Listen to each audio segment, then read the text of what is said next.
So welcome to the second year optics labs. As you'll see, I've got a list of experiments that we're going to do roughly weekly on the wall behind me.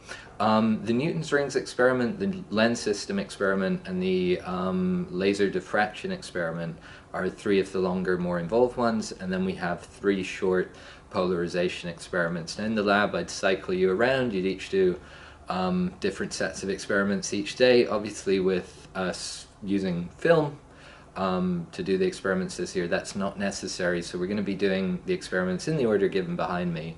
But don't worry, the course material will guide you through it. So the idea is roughly one per week. So first week we're going to do Newton's rings, and then we should be able to do all the polarization experiments in one session, and then we'll see from there. But I think you'll find it's pretty approachable in terms of your time commitment. That's a fancy way of saying it shouldn't take you too long. And then we're going to have the usual kind of assessment for this course. So you have to write up one of the experiments as a lab report. I would suggest Newton's rings or maybe the lens system. They're the most involved ones, or you could do all three polarization experiments as well. You can obviously discuss other things with me. So if you have suggested topics, that's completely fine.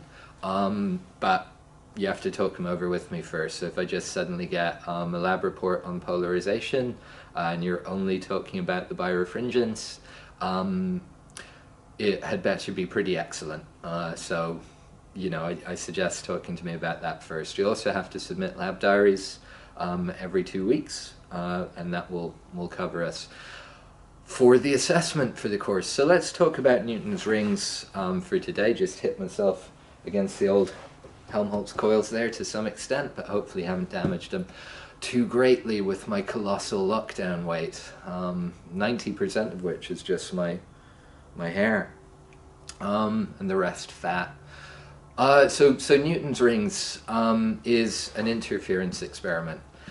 So hopefully you remember this a little from the light science course, but then I saw what some of you got in the light science course, so I'm just going to remind you a little bit about it first. So it's sort of a thin film interference type of experiment. The idea is that we have two surfaces, one lens and one optical flat. So we place the lens on top of the optical flat. So if this is the flat, the lens kind of curves upwards on it.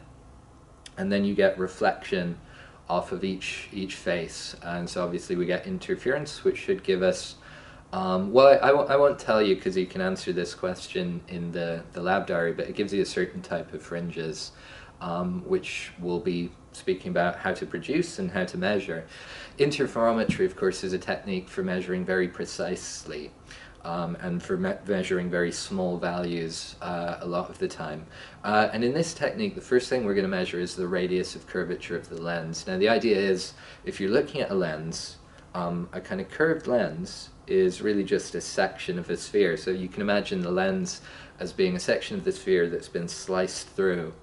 And we're going to measure the radius of curvature of that lens, which means if you took the lens and extended it out into a sphere, what would the radius of that sphere be? So that's the first thing we're going to measure. Now when we do the experiment to begin with, we're going to put air between the flat and the lens, and that's going to... Sorry, I'm looking at the viewfinder in the camera and I thought I saw a face kind of leering at me from the door there, because my glasses, I need to change them. If I get murdered, this can be like my Blair Witch style video, and I'd really love if you helped it to go viral. That would be terrific for me, thank you. But yeah, so we're going to measure first of all with air between the lens and the flat. And then we're going to measure with water in place. So we're going to first work out the radius of curvature, assuming that the refractive index of air is 1.00, which it basically is. And then we're going to put water between the two. You'll get to see me do that with my incredibly shaky hands.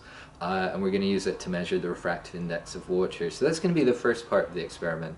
And then the second part, I'm going to add in physo fringes.